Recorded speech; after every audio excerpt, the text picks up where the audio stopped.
Bahas potensi cuaca buruk pada libur tahun baru kita bahas bersama Deputi Bidang Meteorologi BMKG, Guswanto. Pak Guswanto, selamat petang. Selamat petang, Cindy. Pak Guswanto, siklon tropis Hailey kan sudah dipastikan bergeraknya semakin mendekati Australia atau menjauh di Indonesia. Tapi seberapa berpengaruh posisi siklon Hailey ini terhadap cuaca di Indonesia menjelang tahun baru?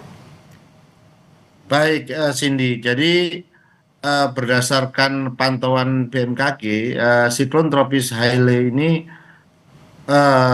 berkembang cukup pesat ya, dan dia memang menjauhi wilayah Indonesia menuju Australia.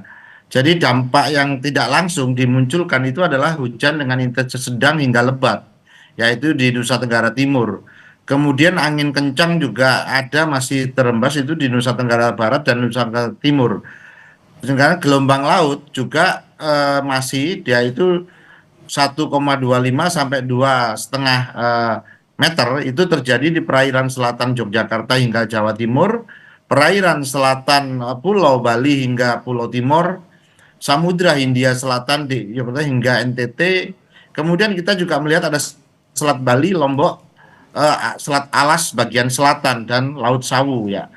Kemudian saya juga melihat, Cindy, tidak hanya tropical cyclone Hailey, tapi ada muncul baru bibit siklon tropis 90S yang posisinya itu kurang lebih ada di sekitar sebelah barat daya Lampung di dalam wilayah tanggung jawab Tropical Cyclone Warning Center Jakarta.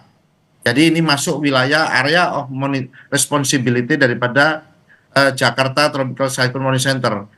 Oke, Dan Pak. ini memiliki dampak yang lebih dekat dengan wilayah kita. Misalkan hujan intensitas sedang hingga lebat itu ada Lampung, Banten, Jakarta, Jawa Barat. Sedangkan gelombang tinggi sampai 1,25 sampai 2,5 meter ini Samudra Hindia Barat Bengkulu, Samudra Hindia Selatan Banten hingga Jawa Tengah ya. Dan termasuk Selat Sunda bagian selatan dan perairan Selat Banten hingga Jawa Tengah. Dan masih 2,5 sampai 4 meter itu terjadi di Samudra Hindia Selatan Lampung. Oke, Pak Guswanto, tapi kalau untuk yang kita yang siklus Hailey dulu, yang siklon Hailey dulu itu harus waspada sampai kapan, Pak? Kalau kami lihat di Hailey ini sampai 2 hari 3 hari ke depan, atau kalau boleh paling lama itu 96 jam itu akan masuk daratan Australia. Oke. Biasanya kalau masuk daratan Australia dia akan punah. Oke, kalau yang 90S itu kan juga posisinya dekat dengan tadi Lampung dan juga Pulau Jawa. Artinya daerah-daerah yang harus waspada itu juga mana saja, Pak, dan sampai kapan?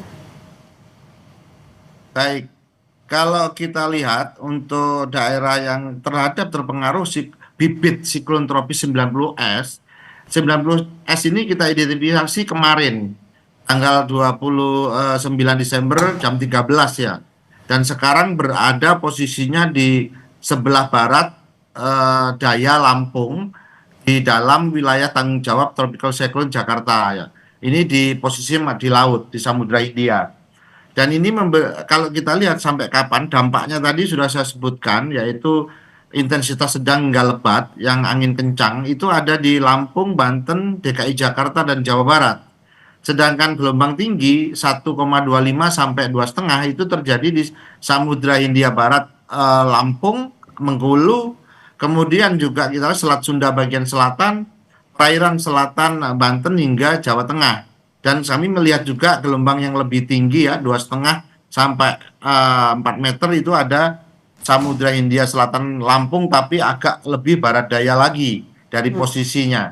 Nah, ini masih kita prediksi dalam 72 jam ke depan itu dalam posisi rendah hingga sedang untuk menjadi siklon tropis. Oke, artinya itu adalah wilayah-wilayah yang harus waspada potensi cuaca buruk ketika menjelang tahun baru, betul ya Pak Guswanto? Ya, Oke. ya betul. Pak, kalau gitu Itu juga apa himbauan dari satu BMKG, Pak? Oke, baik. Kalau himbauan dari kami, dari BMKG, yang pertama yaitu masyarakat tetap tenang dan waspada terhadap potensi cuaca ekstrim akibat fenomena yang tadi, baik siklon tropis, baik monsun Asia, baik adanya konvergensi dan lain sebagainya, itu masyarakat tetap harus lebih aware bahwa bencana hidrometeorologi basah berupa banjir, banjir bandang itu kemungkinan bisa terjadi akibat fenomena cuaca ekstrim yang tadi. Yang kedua, masyarakat juga kami berharap selalu mengupdate informasi cuaca, misalkan cuaca publik, cuaca penerbangan, dan cuaca maritim itu dari BMKG, sehingga jangan terjebak pada informasi tidak resmi, misalkan informasi yang bersifat hoak. Kami juga memiliki aplikasi telepon pintar info BMKG. Kami juga menghimbau kepada masyarakat agar lebih mengenali lingkungan dan potensi bencana di lingkungan tempat tinggalnya.